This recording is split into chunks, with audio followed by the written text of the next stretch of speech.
meni bitta rosa xursand qilgan narsa, ustozlar mana sizlar e'tibor berdilarmi yo'qmi?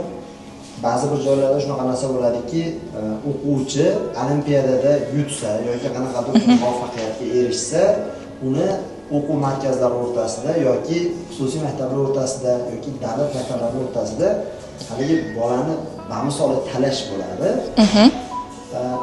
Shu iqtidorlar maktabini menga va Beruniy maktab ustozlariga ma'qul kelgan tomoni, menga yoqqan tomoni, insoniylik jihatdan bu iqtidorlar maktabi bolani faqat zo'r qilib tayyorlab, olimpiadaga olib chiqib, olimpiadada yutuqqa erishtirar ekanda, lekin bola o'sha o'zini o'qiyotgan maktabining nomidan chiqarar ekan.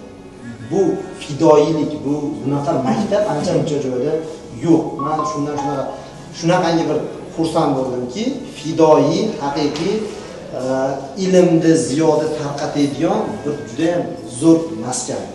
Rahmat, sog' bo'linglar, xursandmiz. Rahmat.